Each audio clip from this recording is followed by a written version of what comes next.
Hey guys, I'm McGann, and today you are watching There I Read It here on the Fanily channel, where I am reading Harry Potter for the first time ever in my life and giving you my notes chapter by chapter, as this mostly comes as a surprise to me. I will apologize for my face being makeupless. I had my water heater explode and the whole basement is flooded, and I want to get through doing some recording because I'm so burnt out on working in the basement, but I do not have the mental or physical energy to put on makeup, so you get what you get. And to the people watching this as a podcast, congratulations. You do not have to see the mess I am today. And hey, I am freshly-ish engaged. By the time I'm making this, it's been about a month and a half, but still, And if you watch my rant last Valentine's Day where I'm like, he didn't get me flowers, so I got my own flowers, he did so much better this year. He said we had chemistry and he gave me these sweet little roses. Isn't that so cute? I love him. He's come a long way. And by the way, if you're curious, most of the videos where I'm doing any kind of board game tutorial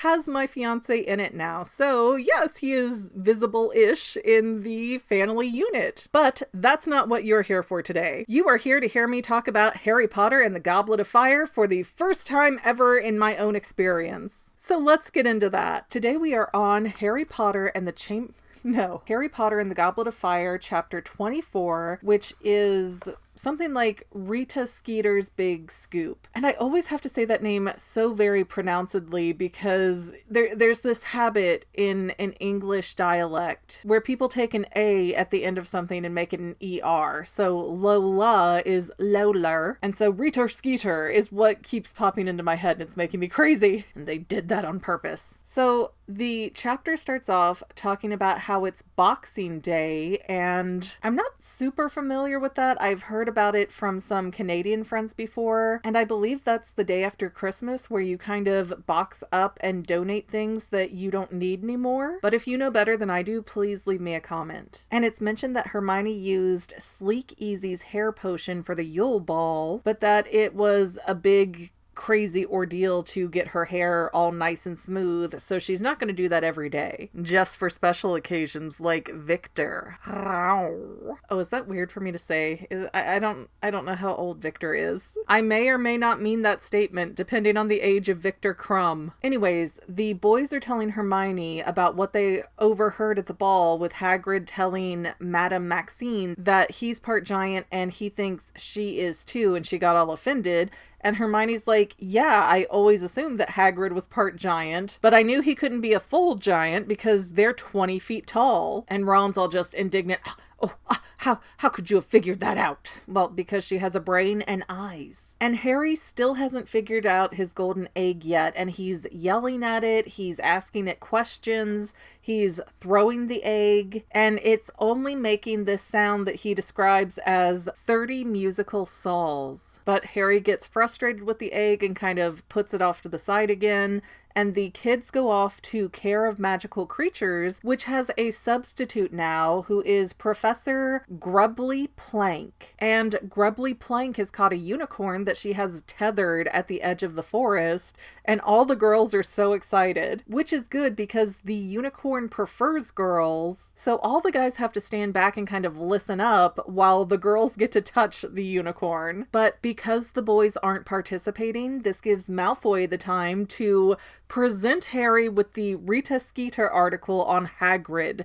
And it's really a scathing piece where she's talking about him being a half giant and Dumbledore hiring him pretty recklessly. And even though this was sort of an article to fearmonger and be like, giants are terrible, and we do find out some new information, like Hagrid's mom's name was Fridwulfa, and her whereabouts are unknown because all of the giants allegedly worked for Voldemort. But even though the article is very, ooh, giants are terrible and here's one working around all these children, it was also a very anti-Dumbledore article. And I'm not sure if Skeeter is just trying to stir the pot any way possible, or if she has a specific agenda to go after Dumbledore. But after reading this article, Harry is so fuming mad, and Hermione's like, hey, what about your egg? And Harry's like, yeah, I mostly worked it out. And he's lying, but he has 5 weeks left. So Harry thinks he's going to solve it on his own. And right now he wants to fixate on Hagrid. And so the kids decide to go into Hogsmeade to see if they can find Hagrid there because he won't answer them at his hut. And I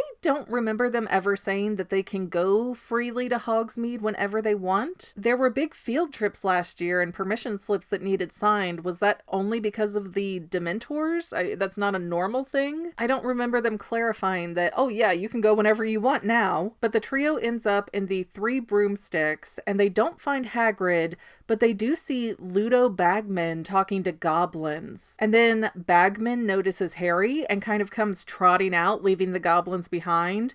And he's like, hey, Harry, come talk to me privately.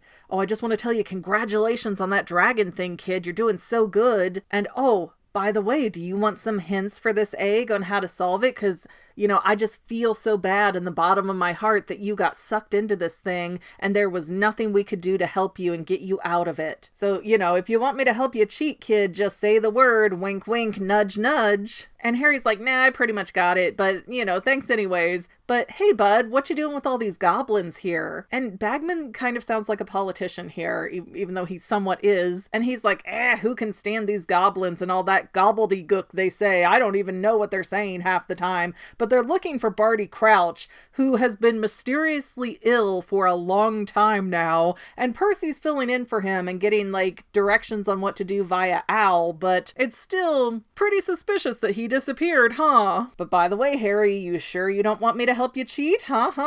And it's giving off a really weird vibe as to why does Ludo Bagman, one of the judges for the Triwizard Tournament, want Harry to finish so badly? Why does he want to help him cheat? And it all has to get kind of dropped when Fred and George walk into the Three Broomsticks, and Bagman just looks so bewildered that Harry won't accept his help. And there's part of me that wants to say, oh, this means that Bagman is in on whatever's going on, and he got Harry's name into the cup and all of that.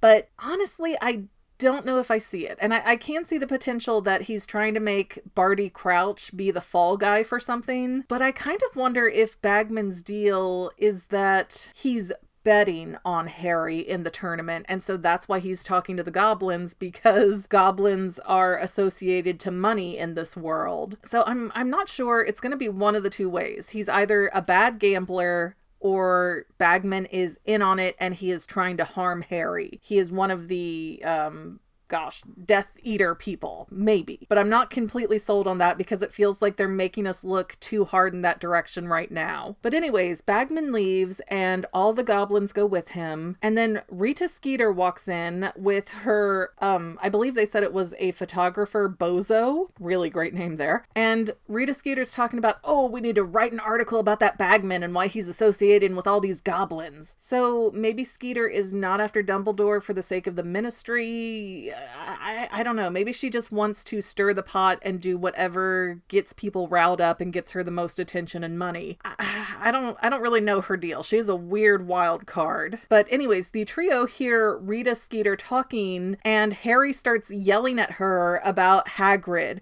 And why would you talk about him like that? He hasn't hurt anybody. He's a good guy. And Rita's just like, oh, do you want to give me an exclusive on your experience with Hagrid? So again, it's like she has an agenda, but it's not a consistent, coherent agenda. And Hermione tries to jump in and say that Rita Skeeter is despicable, and Skeeter just claps right back and essentially calls the girl a mess, and Hermione storms out of the Three Broomsticks. She basically runs back to Hagrid's hut, and she's like pounding on the door, we're not gonna let you get out of here, you're gonna talk to us, darn it. And Dumbledore actually answers, which kind of embarrasses Hermione, but they all come inside. Hagrid's been in his hut this entire time. It looks like he's crying, and they mention that Dumbledore magics up some tea and cake. So if food can legitimately be made through magical resources like this, and it's not just like, oh, I have tea and cake in my office, let me just zap it here and transport it. If food and drink can actually be manifested through magic,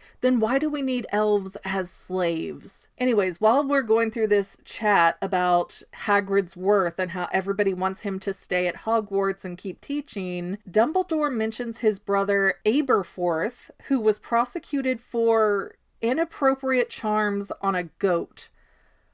What the ever-loving fork does that mean? Because to me, that kind of sounds like his brother was banging farm animals. And there's also a mention that, oh yeah, it didn't bother my brother, but I don't know if he could even read. What? How is Albus Dumbledore the headmaster of Hogwarts, and his brother Aberforth might not even be able to read? Is this a sibling jab kind of thing, or is this serious? Because I have further questions. But Dumbledore ends up leaving, the kids stay and keep talking to Hagrid, and Hagrid goes and gets a picture of his dad, and this man had died when Hagrid was in his second year at Hogwarts, so his dad never knew that he got expelled. And they describe Hagrid as being 11 and already being 7 or 8 feet tall, and his dad sitting on his shoulders. And as Hagrid is talking about his dad, he gets in this rant about people having big bones and not wanting to be who they are and not acknowledging themselves and accepting themselves. And like the kids technically aren't supposed to know about the whole thing with Madame Maxine.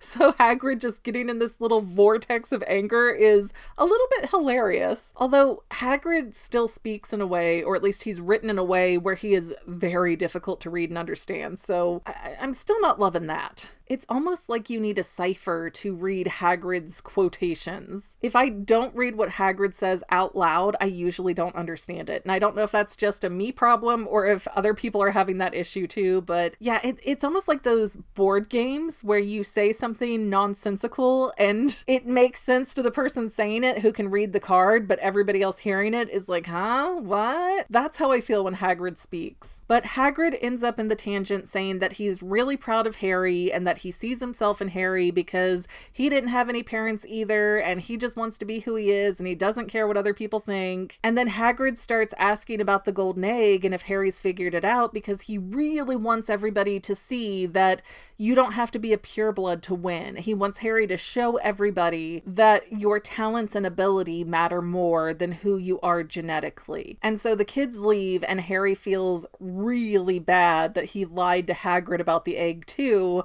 And he convinces himself that, okay, tomorrow I'm gonna get serious about this egg and I'm gonna finally try Cedric's tip with the bath. Like, seriously, Harry, you've had all of this time where you're basically told, hey, put the egg in some water, or hey, take a bath with the egg at least, and you're not even gonna try it because it came from Cedric and Cedric and I like the same person even though she likes him and not me. Like, ugh. I cannot stand the angst. But anyways, guys, thank you for tuning in. I know I do not have this series back to a weekly consistent basis, but I'm hoping that after my wedding, I will hopefully be able to get some more stability with that. We'll see. We'll find out. I honestly don't think at this moment that I'm going to try to do Order of the Phoenix because it's just taken me forever. Let me see, I have in my notes. I started Sorcerer's Stone in June 21st of 2020. Azkaban I started in 11/2020. And then Goblet of Fire I started April 23rd, 2021. It's almost been 3 years that I've been reading this, and I still have about 150 pages to go in the big thick book. So I'm sorry. I know I'm slow. I'm doing my best. And yeah, I probably won't do Order of the Phoenix unless I do it in a way where I record a bunch and then I have all the videos ready to go in a cluster, because I hate that I am not keeping up with this in a normal pace and that it's frustrating some people. So I'm very sorry for that, but life has been very hectic since I started this book. Anyways, thank you guys for watching. Don't forget to like, subscribe, share, comment. All of that stuff is free for you and really helps me out. And other than that, we will see you next time, Fanily members. Bye! If you had fun watching today's video, don't forget to subscribe so that you can see more, and let us know in the comments what other videos you might want to see in the future. Also, don't forget to check out our other channel, The Fangirl, where we talk about all kinds of movies, TV shows, and even books and comics. But viewer discretion is advised. See you next time, Fanily members!